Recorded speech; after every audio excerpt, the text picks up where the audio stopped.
بابے نے لمبا سا سانس لیا اور بولا، کاکا تم چاہتے کیا ہو؟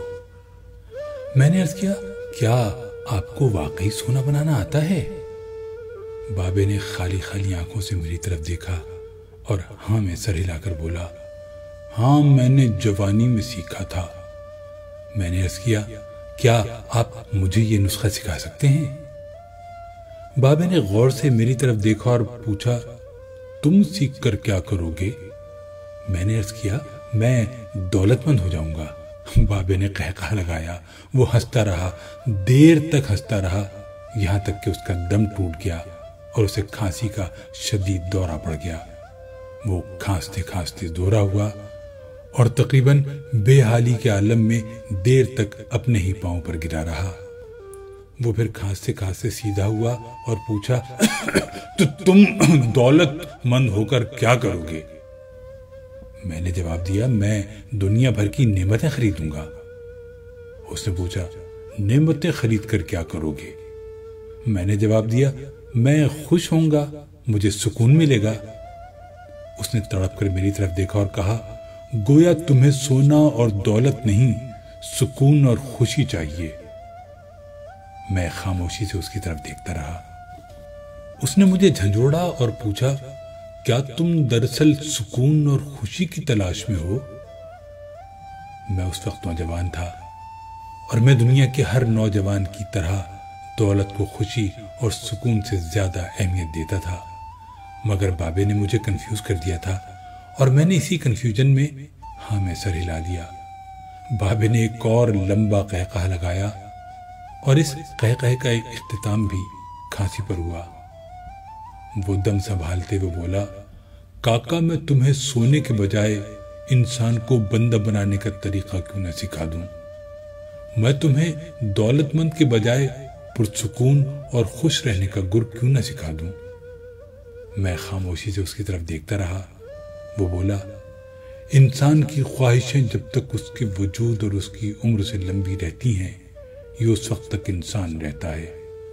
تم اپنی خواہشوں کو اپنی عمر اور اپنے وجود سے چھوٹا کر لو، تم خوشی بھی پا جاؤ گے اور سکون بھی، اور جب خوشی اور سکون پا جاؤ گے تو انسان سے بندے بن جاؤ گے۔ مجھے بابے کی بات سمجھ نہ آئی۔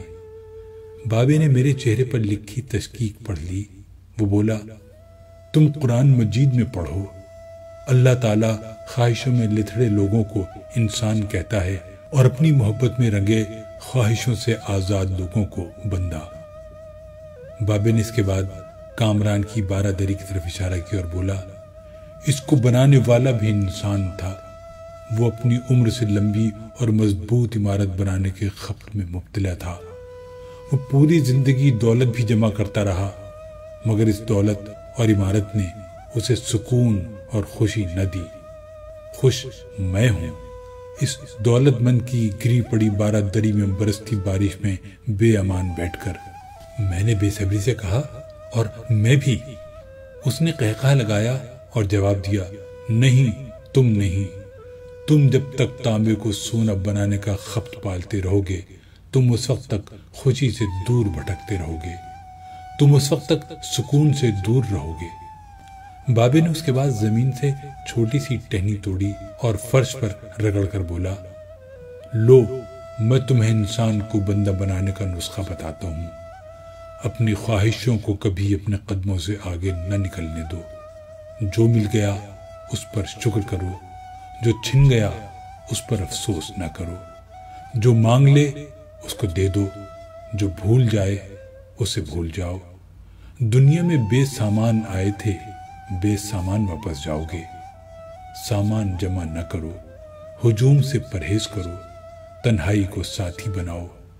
مفتی ہو تب بھی فتویٰ جاری نہ کرو، جسے خدا ڈھیل دے رہا ہو اس کا کبھی احتساب نہ کرو۔ بلا ضرورت سچ فساد ہوتا ہے، کوئی پوچھے تو سچ بولو، نہ پوچھے تو چپ رہو۔ لوگ لذت ہوتے ہیں اور دنیا کی تمام لذتوں کا انجام برا ہوتا ہے۔ زندگی میں جب خوشی اور سکون کم ہو جائے تو سیر پر نکل جاؤ، تمہیں راستے میں سکون بھی ملے گا اور خوشی بھی۔ دینے میں خوشی ہے، وصول کرنے میں غم۔ دولت کو روکو گے تو خود بھی رک جاؤ گے، چوروں میں رہو گے تو چور ہو جاؤ گے۔ سادھو میں بیٹھو گے تو اندر کا سادھو جاگ جائے گا۔ اللہ راضی رہے گا تو جگ راضی رہے گا، وہ ناراض ہوگا تو نعمتوں سے خوشبو اڑ جائے گی۔ تم جب عزیزوں، رشتہ داروں، اولاد اور دوستوں سے چڑھنے لگو تو جان لو اللہ تم سے ناراض ہے، اور جب تم اپنے دل میں دشمنوں کے لیے رحم محسوس کرنے لگو تو سمجھ لو تمہارا خالق تم سے راضی ہے، اور ہجرت کرنے والا کبھی گھاٹے میں نہیں رہتا۔ بابے نے ایک لمبی سانس لی، اس نے میری چھتری کھولی، میرے سر پر رکھی اور فرمایا، جاؤ، تم پر رحمتوں کی یہ چھتری آخری سانس تک رہے گی۔ بس ایک چیز کا دھیان رکھنا، کسی کو خود نہ چھوڑنا، دوسرے کو فیصلہ کرنے کا موقع دینا، یہ اللہ کی سنت ہے۔ اللہ کبھی اپنی مخلوق کو تنہا نہیں چھوڑتا، مخلوق اللہ کو چھوڑتی ہے۔ اور دھیان رکھنا، جو جا رہا ہو اسے جانے دینا، مگر جو واپس آ رہا ہو اس پر کبھی اپنا دروازہ بند نہ کرنا، یہ بھی اللہ کی عادت ہے۔ اللہ واپس آنے والوں کے لیے ہمیشہ اپنا دروازہ کھلا رکھتا ہے۔ تم یہ کرتے رہنا، تمہارے دروازے پر میلہ لگا رہے گا۔